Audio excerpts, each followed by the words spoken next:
Sin City, Las Vegas, Nevada. It's Dale and Scott. Here we go again. Wah, wah, wah. And guess what, y'all? Dale Blades is back in the studio after being gone last week. Welcome back, dude. Thank you. What's going on?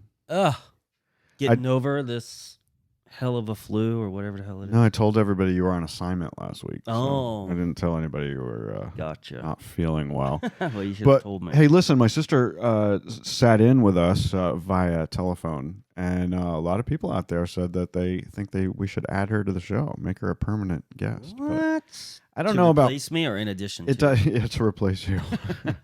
Dale is gone. It's now Scott and Laura, the Scott and Laura show. Scott and Laura. Actually, I don't love having people on the phone. It doesn't sound as good. We got a couple of comments about that. I was a lot louder than she was, and I didn't do it right. But Fuck them. anyway, fuck them. They knew who they are.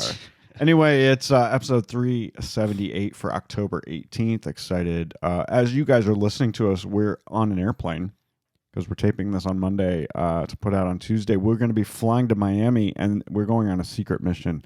We're not telling you what's happening, but we'll tell. Really? No, we're not. We're not. We'll tell them after the fact. Remember? After the fact. That's Yeah. how we do it. Hey, Dale and I watched Halloween Ends. You know, it came out last Friday. We watched it Saturday night. What do you think? Without giving it away. It's just like the rest of them. Horrible. Boring. You know, it's called Halloween Ends because this is supposedly the end. I won't give it away and tell you what happens at the very end. But Jamie Lee Curtis was on Jimmy Kimmel last week, and she signed a contract in front of the world and Jimmy Kimmel that she will never play Laurie Strode ever again. So she says it's really over.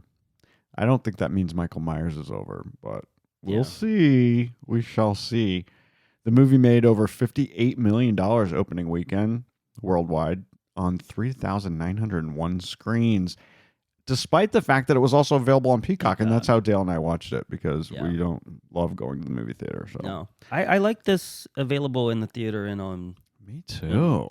Totally digging it. And you know, we have a big TV and a surround sound system, and it's been showing that it's working. It works. It's still, people are still going, so they're still able to make money. Yeah, and the movie was made, the budget was only $30 million, and it shows. It was, though, the lowest opening weekend for the trilogy. Yeah. Yeah, this final three movies. But maybe it'll do better. I don't know. Maybe to do better as the closer it gets to Halloween and people are wanting to sit and watch that. I haven't watched Hocus Pocus 2 yet. Ugh, Yeah. that was ruined too. Speaking of Halloween, have you guys ever heard of Jesus-ween? Jeez, I just heard about this just a couple weeks ago. Apparently this keeps popping up every year. There's a Jesus-ween ad. Yeah. You know how when we go to Cosmo Mhm. and they have the big screen above the Taco Bell cantina? Right on the Las Vegas Boulevard here in Vegas, yes? It's on there. Wow. Well, apparently it was started by a conservative Christian group about 12 years ago. And it really kind of fizzled out. There's only like 46 people on their Facebook group, so it's not huge. But it pops up every year, and people are taking it seriously and think it's an actual thing. But I don't know that it's really a thing. But if they spent money buying a billboard on Las Vegas Boulevard, maybe it is something. Anyway, you can still be a Christian and enjoy Halloween, I think. I mean, I think you're allowed to. Yeah. Right? Why not? It's not the devil's holiday. It's just fun to dress up. Great. Yeah. Speaking of people up in arms, there's now a war against emojis. Have you heard about this? No, this is so stupid. There's a 13-year-old girl who is waging a war online on social media to get the geek emoji changed. Because the geek emoji he's wearing glasses and he has buck teeth, right? Mm-hmm. It's an emoji that's available on iPhones and Android devices. And it's kind of, I don't know if there's a board or some group that decides what emojis are going to be. There is. Is there? Mm-hmm. But they're kind of universal, right? You can find them on your computer, you can find them on your phone, your iPad, wherever. Right. Anyway, she doesn't want the geek emoji to wear glasses anymore because she doesn't think people that wear glasses are geeks. She wants that stigma to go away. So she's trying to get it changed. And I say, these young people are very fragile, right? Everything friggin' bothers them. They're bothered by everything. Other young people are deeply offended by the use of the thumbs up emoji, which older people tend to use, but including us. I use it every day. I use it all the time. We use it with each other. When you say, hey, I'm going to the store, for thumbs up. Got it. I understand that that's what you're doing, and I'm cool with it. Why is it offensive? Apparently, they see it as passive-aggressive and rude. I just don't understand that. How did that become a thing? What's wrong with thumbs up? It's a kind of a universal thing that we've been using for decades. Okay. A recent study of 2,000 Gen Z people. Gen Z is people right now that are 16 to 29 years old. Mm-hmm. They polled them. They want 10 emojis retired because they think they're offensive. Number 1 is the thumbs up emoji. Mm-hmm. Number 2 is the red heart. What the fuck is wrong with a red heart? That's Valentine's Day. That's I love you. They didn't say why. The other one is the OK symbol, like this. Yeah. Where you put your thumb and forefinger together. Yeah. Or not forefinger. What is this? Pointer finger? Whatever that's called. Index finger. There's so many names for it. It's the one I used to pick my nose. They don't like the check mark. I don't know what's wrong with the check mark. They don't like the poo emoji. That's the most classic emoji there is. We just had a poo emoji that we gave away this past weekend at our garage sale. I had a beanbag poo emoji that your mom gave us. Yeah. It now belongs to our good friend Dax. Yeah. The loud crying face is apparently something that they find offensive. The monkey covering his ears is offensive. Clapping hands, lipstick kiss mark, and the grimacing face. I just don't understand what's wrong with kids today. If these are the things that are bothering you and you're all up in arms about them, then something's wrong with you. Something's very wrong. And are they bored? They have nothing better to do than to be upset by emojis. Get on with your life, dudes. Get a job. How about that? Get off your ass and get a job. Put the phone away. Speaking of emojis, what's up with the crab? Apparently the crab means celebration. So if you're celebrating someone's birth or they had a baby or they got engaged, you might send them a crab emoji. That's not offensive to them. No. It's a celebration. And guess where it comes from? You know Noise Storm? Their song Crab Rave? No. Okay, so this is one of the games on one of the songs on Beat Saber, which is a game that we love. It's a VR game that Dale and I have. We play it all the time, mostly to Imagine Dragons songs. But if I played this song for you now, which I can't play because it's copyrightable and trademarked or whatever, we're not allowed to play it on the show, you would instantly recognize it as one of the original Beat Saber songs. Speaking of Beat Saber, I have Beat Saber news. Oh, yeah? Is that the Lizzo catalog is now available on Beat Saber. So we can play Beat Saber to Lizzo music? Yeah. I like that. That'll be fun. Anyway, so apparently in Noise Storm's Crab Rave video, the whole video is crabs dancing on the beach. And that's how the crab emoji became the celebration emoji. Gotcha. Now you know. No. This, my friends, is the Swish Edition. From their secret underground studio, this is the Swish Edition. I got a mouthful for you guys. Dale and Scott are in the studio on the mics, and they fired up the antenna. It has to come whether you like it or not. And if you're willing to show it, they'll take a picture of it. I actually think I might throw. Ladies and gentlemen, and everyone else in between, here are your new best friends. They're your It's hosts, very exciting for me because this is the best show ever made. Dale and Scott.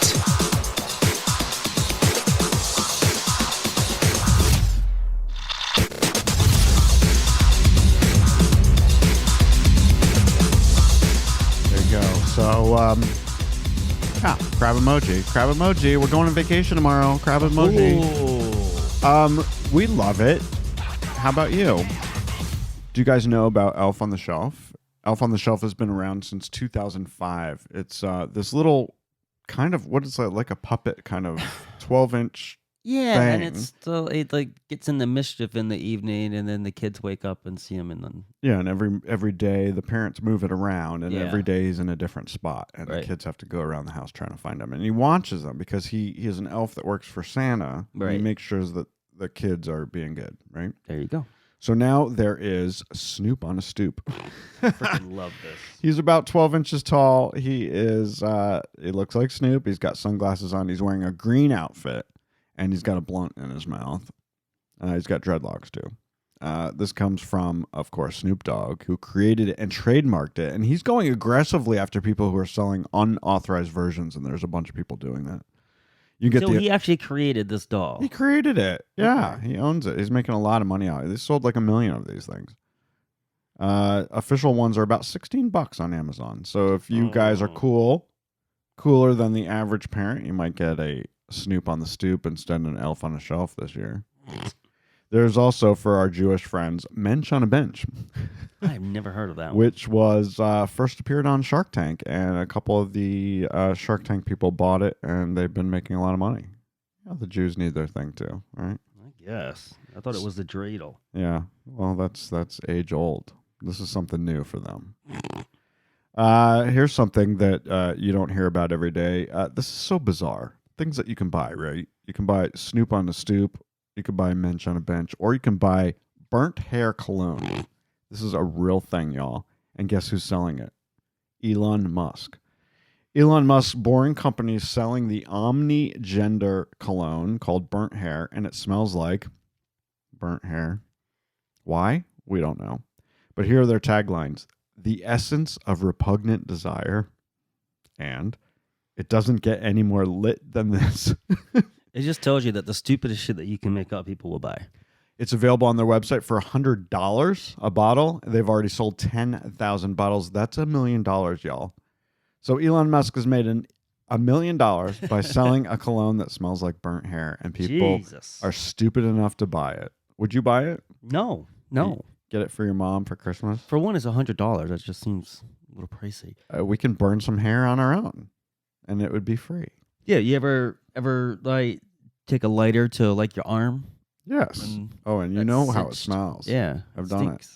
Yeah. Speaking of hair, are you going to get a haircut before our trip? Maybe. He's going for the long look this fall. Before you know it, you're going to have a bob. Dale's got a bob. The makers of Texas Pete are in hot water because of some fucking guy in California, just this dude who says that he wants to sue Texas Pete because it's false advertising because Texas Pete has no connection to Texas. He says it hurts actual Texas hot sauce companies because Texas Pete is actually made in North Carolina. Who the fuck cares? Why does he care? He wants $5 million and he wants them to stop using the name. Really? I don't. How do go anywhere? How do cases like this even get into court? How has it damaged him? How is it damaging anyone? And does a company like what lawyer was willing to take this shit up? I don't know. He obviously has nothing better to do. But like, what if we decided we wanted to go after Arizona iced tea? Is Arizona iced tea actually made in Arizona? Isn't it? I don't know. But if it wasn't, would you be upset about it? No. What if it was made in Cleveland? Would you be mad about that? I mean, it's kind of stupid. It's very stupid. Because it's a name.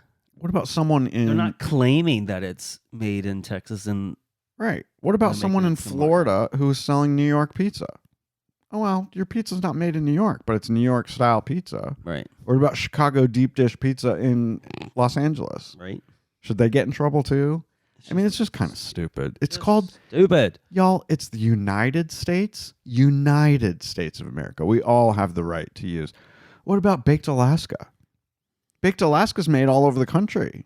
It's not necessarily made in Alaska. Right. Right? Can you come up with any more? I can't right now. Yeah, I just came up with 3. You got to come up with 1. Can you think of 1? With a... there's got to be a couple more. I don't know. Yeah, there has to be. Yeah. Did you hear about this? Roller coasters are triggering Apple iPhone 14 and the new Apple Watch's crash detector system. I have seen this. The phones are automatically calling 911, and the voice says, or I guess it's Siri, She says the owner of this iPhone was in a severe car crash and is not responding to their phone. It's an automated voice that calls 911. And apparently the 911 operators are even hearing screams in the background of the people on the roller coaster. And they're sending the paramedics. Yeah. So they'll show up at I don't know, Carowinds and what are the other ones? Disney and stuff. Right. Trying to save these people who are in a... Because I do know that when you set that feature off, you are giving a certain amount of time to say, no, I was not in a crash. Right. But if you're on a 2-minute roller coaster ride, you're not even going to paying realize... attention to your phone. Right. Apple says they are aware of this and they're working on improving the feature. Oh, it's a great feature, I guess. If you're in a crash and it automatically calls. Shouldn't the car do that, though, instead of the phone? Shouldn't cars automatically call 911 if they detect that you're in a crash? I think they do. That would be a nice feature. If you have OnStar or something. Now cars have to let you know if there's a baby in the backseat, right? Right. I turned that off on our car. Ours goes off and there's no one even sitting back there. We don't have no baby, so I turned it off. Now, this is an interesting case. I don't know if you heard about this. The Supreme Court will hear a case from a photographer who took an iconic photograph of the musician Prince, who died, 10 years ago now, I guess. Mm-hmm. Anyway, this picture that she took, Andy Warhol used as the basis of a series of paintings that he created before he died. So they're all dead. Prince is dead, Yeah. Andy Warhol's dead, but the photographer's still alive. She's now suing, and it's gone all the way to the Supreme Court. She was originally paid $400 for the image. Vanity Fair magazine paid her for this. And they had an agreement that they'd only use it once. But Warhol took the image to make a painting for Vanity Fair a few years later, and they didn't pay the photographer any more money. Warhol got $10,250 from Vanity Fair to create the painting. And now she wants more money because the paintings have been sold repeatedly for millions and millions of dollars. So if the Supreme Court agrees that she owns the right to the original photograph that he used in the paintings, it's going to forever alter the whole art industry of people taking pictures. Like if you took a picture of the Mona Lisa and you did different things to it. You made her wearing a neon dress and stuff. Does someone actually own the rights to that image? I don't know. That's a tough one. Yeah, I don't know about the Mona Lisa. But what about an iconic photo? I'm trying to think of an iconic photo. Like, what about that one of the workmen sitting on the beam, 80 stories up in New York City, having their lunch, right? Someone owns the rights to that picture. Right. Could I take that picture and change it and paint it and make them wearing neon clothes and then sell it? I don't think so. I don't think I have the right to use that photo. Right. No, I don't think you do either. So I think that she probably will win, I think. Because I think she has the right to the photo that she took. Right. Anyway, because of this, there are about 36 friend of the court briefs have been filed from the American Association of Publishers, the Motion Picture Association of America, Digital Media Licensing Association, Dr. Seuss's Enterprise has even gotten involved because they don't want, nobody wants, someone to take the Cat in the Hat and do something with it and change it and like you're doing with and be able to sell it. Yes, exactly. So it'll be very interesting. I'm going to follow this, and we'll see what happens. Yeah, I think it's kind of an interesting thing to watch. Fasten those seatbelts, fuckers. This is going to be a bumpy ride. It'll be a bumpy I don't ride. know about that, but we do have some holiday movie news. I think a couple weeks ago we talked about Hallmark releasing their... Was it Hallmark or Lifetime releasing their slate of holiday movies for the fall? Probably both of them. Now, 2 new networks are getting involved in the holiday movie business, and they're ones that you might not have thought would get into it. It's HGTV and the Food Network. And they're using their biggest stars in these movies. Yeah. So these are scripted, fictional movies, but they're putting their real people in it kind of as guest stars. Right? That could be fun. It's cross promotion. Yeah. We all love cross promotion. Be a lot of fun. So here are the 2 that the HGTV, they're making one movie called Designing Christmas, and it's got Hilary Farr from Love It or List It. Yeah. We love I her. like her a lot. And then there's a hometown movie with Ben and Aaron. You know, the big guy and the little tiny girl. I like them too. And that's called A Christmas Open House. So they both kind of have designing open house kind of themes to these Christmas movies. Right. And these real people from HGTV shows will be in the movies. I love it. Then Food Network, which is owned by the same company as HGTV. I think it's Discovery Networks. Is that right? Yeah. They're also getting into the business. Duff Goldman, we know him. He's the cupcake guy. He's going to be in a movie called Gingerbread Christmas. And then Bobby Flay, who's one of the biggest celebrity chefs in America, he's going to be in a movie called One Delicious Christmas, of course. And it's probably got a food theme to it. Nice. All right? I think that's a lot of fun. I think that's really fun. I'll check them out. I don't have dates for these 4 movies, but I'm sure you guys will know about it if you watch HGTV and Food Network, which we tend to watch a lot on the weekends. Yeah. Yeah, because right now, if you go, is it Food Network? Because right now is the Halloween Baking Championships. Oh, that's so much fun. Yeah. I love all those baking championships. With whatchamacallit from Blackish, the mom from Blackish. She's on there. And there's like 2 other ones. Tracy Ellis Ross. And then it's hosted by a guy who did Talk Soup. The guy who used to have the dyed hair. Not Joel McHale. No. The guy who used the skunk thing in his hair early on Talk Soup. I don't know who that is. Yeah, if I showed you a picture, you recognize it, but he did Talk Soup long time ago. Okay. Speaking of celebrity chefs, Gordon Ramsay, who probably owns more celebrity chef restaurants than anyone on earth, is opening a brand new Hell's Kitchen in Washington, D.C.'s Wharf, Phase 2. This makes 3 of them, right? You said? Yeah, so we have one here in Vegas. There's one in Reno, Nevada. And then there is one now in Washington, D.C. Sweet. The Wharf was just getting up and running when we left D.C. It opened after we left. I lived in D.C. for 25 years. And the Wharf, we actually went down to the Wharf and considered opening an Avenue Jack, our men's clothing store down there. We were asked. They came to us. To do it, yeah. Maybe that would have been a good thing for us. Maybe. It was a better location than when we had our store in It is DuPont cool. Circle. It's cool down there. 85 restaurants and shops now, and Hell's Kitchen will be there. And if you guys have never been to Hell's Kitchen here in Vegas, it's right in the. It's a standalone building right in front of Caesars, right across the street from Flamingo, and their beef Wellington is to die for. It's yummy. It's a really fun restaurant. A couple more Vegas things. Some surprising stats. There was a whole article this past week. There's an organization that keeps track of all this stuff. But I didn't know this. Las Vegas is home to 5 of the top 10 largest hotels in the entire world, the entire planet. I wouldn't have guessed. Number 1 is the Venetian Resort, which is actually number 2. It's the second largest hotel in the entire world with 7,092 rooms. MGM Grand comes in at number 3 with 6,852 rooms.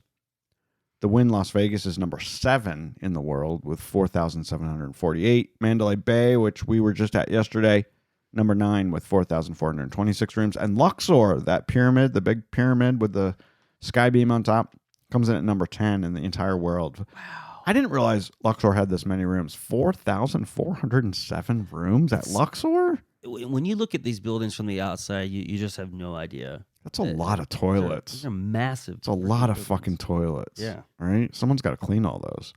And in case you're wondering, the largest hotel in the entire world is in Malaysia.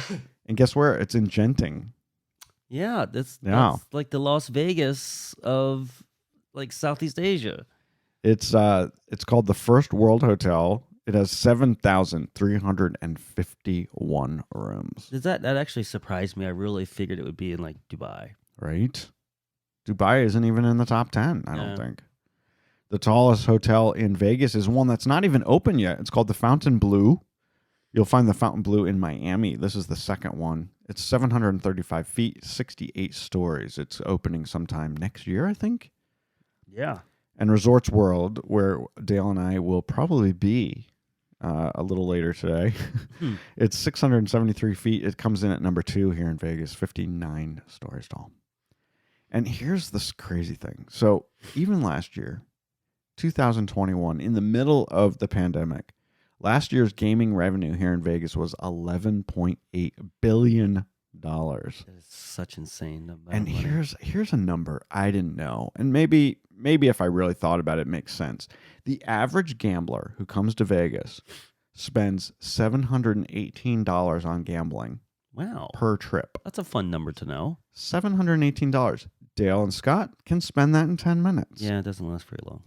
Las Vegas's airport, which is now called Harry Reid for some dumb reason, saw 39,710,000 passengers last year. Wow. That's a lot of fucking people that come to this town. Shit ton of people. And guess how man. long they stay?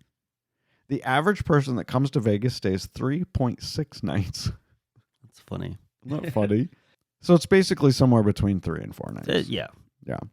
3.5. I think 4 nights is probably perfect for a Vegas trip. Because we've been here longer than that before, and you're like, I'm just ready to fucking go. That's enough. It's enough. I think actually 4 nights is almost enough, almost anywhere you go. Yeah. There's a new King Tut exhibit open now at Luxor. We were just talking about Luxor. But they're all recreations. So I'm not sure that this is actually an exhibit or more like kind of a curiosity thing. I don't know. There's no actual artifacts there. And, of course, Tut himself is not there. He's back in the Valley of the Kings in Egypt. He used to tour the world. Did you know this? He's been to Boston. He's been to Denver. He's been to L.A. But no, I didn't think they moved him. Yeah, he was all over the world earlier this century. But he is not moving anymore. They've decided to keep him in his original tomb back in the Valley of the Kings in Egypt.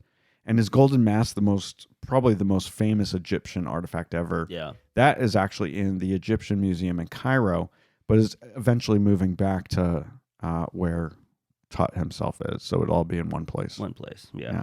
I didn't know that. It's kind of interesting. But I don't know if that I need to go to this King Tut exhibit since it's just all kind of fake recreations. Yeah. And it just opened, right? Yeah, literally just opened. Yeah. And this is the same hotel where they have the Titanic. But there's actually experience, but there's tons of stuff that was actually on the Titanic at that one. And they also have bodies there at Luxor, which I have no desire to go see. I thought that was always These are cool. dead preserved people. Yeah. You can see their insides and stuff. Yeah. Gross. I think I might if... Would you do that? Yeah, I think it'd be fun. What do I care? Yeah. Oh, you mean do I want to go see or do I want you to go see donate it? my body to I didn't to the museum? I certainly didn't even that didn't even cross my mind. But would you like to donate your body to the bodies exhibit? Sure, why not? I wouldn't go visit it. But I would actually go to the bodies museum. I think it'd be cool. I was thinking about if you die, I was thinking about keeping your body. I was going to have it preserved and keep it. Jesus. Yeah. Put me on a mantle. I'll put you in the bed next to me. Just make sure you're preserved while you're hard. God damn. Let's clean it up here. Meow Wolf. You guys, we've talked about that before. There's a Meow Wolf that started in Santa Fe, New Mexico. Dale and I went there a couple times when we lived there. Took some guests there. It was kind of the brainchild of George R.R. Martin, the guy behind Game of Thrones. He got this started there, and it branched out. There's one here in Las Vegas. Now there's one in Denver. I think there's going to be one in L.A. too. Is there? Maybe. Okay. Anyway, the one here is called Omega Mart, and it's basically a psychedelic, funked up supermarket. Crazy grocery store. And it literally, when you walk in, it looks like you're in a grocery store, but if you look closely, you'll see that everything's kind of fucked up and weird. Yeah. And there's secret doors and all kinds of things that, it's crazy. Anyway, they're finally getting a 21 plus night. This October 27th. And hopefully this will become a trend and this will be a weekly thing. What does that mean, though? What do you No kids. No kids. No fucking kids. I knew and maybe a bar. Well, they have a bar in the back, remember? Right. But I would love it if there were no kids there. Yeah. That would be a lot more fun. So that's happening Cool. this next Thursday night. We're not able to go, though, and we probably wouldn't go anyway, but we're going to a Halloween party that night. So excited about that. Nice. Also coming to Vegas, it's called the Disney Animation Immersive Experience. It's opening at the Shops at Crystals, which we know well. It's attached to the Aria. Is that what they're building right now? They're working on it. It's going to open early 2023. It's going to feel like when you go inside, you're going to feel like you're actually in the movies. They're doing Encanto. How do you say that? Encanto? I don't know. That was their most recent one. Yeah. Zootopia, Frozen, The Lion King, Peter Pan, Pinocchio, and lots of others. This is brought to you by the same people that did the immersive Van Gogh exhibit, which was on the Strip. And I was wondering if you wanted to go to that. I would love to go to that. Looks That really one is cool. down near the Pepper Mill, That's just past Wynn. that's at Area 15. No, is it? Oh, I thought it was on the Strip. No, All right, Van well, Gogh is at Area 15. you can't get all your information here, people. Can't get it all here. And also some big news for us. Bill Maher is moving from the Mirage to the MGM Grand. He's going to be in the David Copperfield Theater, which I'm excited about, starting in February of 2023. He was at the Mirage forever. It makes me believe that maybe they have plans. Well, we know the Mirage has been sold. It's been sold That's to the right. people who are bringing the Hard Rock back to the Strip. So the Mirage is going to be gone soon. Maybe that's why he moved. Ooh, yeah. And one more piece of news. Excited about this. We're going to be still on vacation, but we're going to watch it as soon as we get home. If you guys have not seen Apple TV Plus's Acapulco, season 2 premieres this Friday, October 21st. The first season, it's just so friggin' cute. It's so It much. is It's so It's cute. a It's fun so little fun. series. It's very hard to describe, but it's basically about this kind of, I don't know, is he a teenager or is he in his really early 20s? Yeah, something like It that. takes place in Acapulco, Mexico. He's Mexican, and half the show's in Spanish and half the show's in English. It's very easy to follow along. If they start speaking Spanish, of course, they put the subtitles on. Yeah. It's very easy to follow along. But it's a really cute show. It's kind of a comedy drama, I guess. More comedy than drama. Yeah. But it's also it's very cute, I think. I'm excited that it's coming back. It's going to be fun, and supposedly we should be getting the season 3 of Outer Banks. Oh, yeah, they're working on that. I still think that's probably going to be after Christmas before Yeah. we see that. One more piece of news. Disneyland tickets have gone up yet again. They last went up last October. They're now up again. Did you know there are like 6 different tiers of prices? No, because I haven't been to Disney World or Land in a So long time. the very cheapest way you can go to Disney World on the shittiest day, which was probably a Tuesday in October, it's $104. But tickets can be as high as $179 a day, depending on what kind of day it is. Like if you go on Christmas Day or Thanksgiving Day, it's going to be $179. Right. This is a 10% increase over last year. The highest tier, as I said, $179. But if you want a park hopper ticket, so you can go from like one park to another park on the same day, $244 per person per day. Ow. People love to complain about it, and I love reading the comments about this. They're like, "Oh, it's so overpriced. Nobody's going." Well, dude, Not true. the parks are so busy. They're turning people away on a daily basis. That's why the prices are. It's all about demand, man. Why the prices keep going up, but you You're still willing need to pay for it. I'm going to charge you. But don't get a whim that you said, "Oh, hey, let's go to Disney World tomorrow." You can't. No. You have to have a reservation. So get your pocketbook. Go do it. All right, we're going on vacation, but we'll still be back next week, and we'll tell you all about our vacation. Peace out, bitches. Bye.